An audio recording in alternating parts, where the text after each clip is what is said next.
মানে আমাদের কাছে গতকাল বিকালে দুটো ইনফরমেশন আছে আমাদের থানার যে বড়বাবুর কাছে। একটা হচ্ছে যে ভাদো যে ফেরিঘাট আছে সেখানে শোনা যায় যে একটা লোক মানে প্রচুর জাল নোট নিয়ে বৈষ্ণবনগর থেকে মানে এদিকে আসছে আর কি।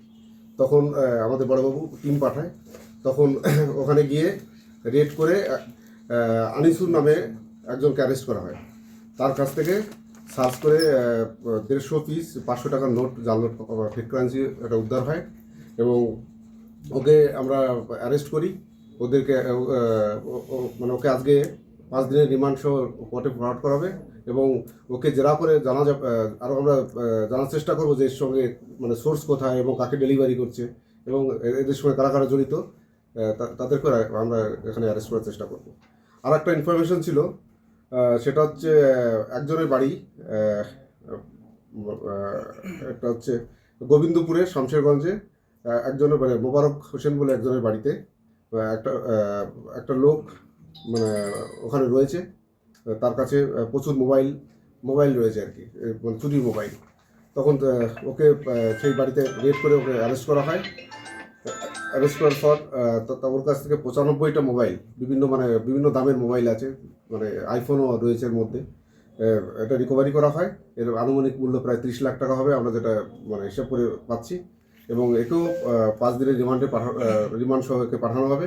এবং মানে এর কাছ থেকে আমরা যেটুকু জেরা করে জানতে পেরেছি, এই মোবাইলগুলো বিশেষ করে বাংলাদেশে পাচার করে এবং এখানে অনেক বেশি দামে বিক্রি করে।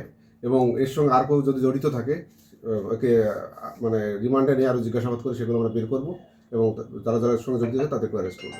বলছি, ভোটের আগে স্যার জাল নোট উদ্ধার মানে এরা কি এই এলাকায় পাচার করতো না, মানে কি উদ্দেশ্য ছিল? দেখুন, আমাদের মানে সারা বছর ধরেই বিভিন্ন জায়গায় নাকা চলে।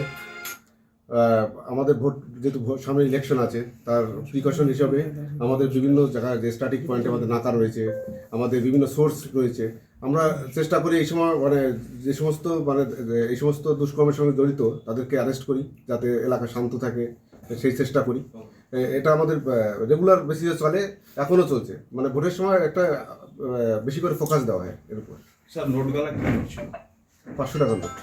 কত অ্যামাউন্ট? কত? 75,000 টাকা। 70,000। 75 ওই ধৃতর বয়স কিরকম হবে? ধৃতর বয়স মোটামুটি আনুমানিক 28 বছর মতো হবে, 28 ইয়ার্স। বলছি, এর সঙ্গে কি ওই রকম জড়িত আছে প্রাথমিক তদন্তে পাওয়া গেছে? না, প্রাথমিক আমরা তদন্ত করছি, জিজ্ঞাসা করছি, ওকে রিমান্ডে নেওয়া হবে 5 দিনের। মামলার চেষ্টা করবো আরও কে কে জড়িত আছে। ঠিক আছে।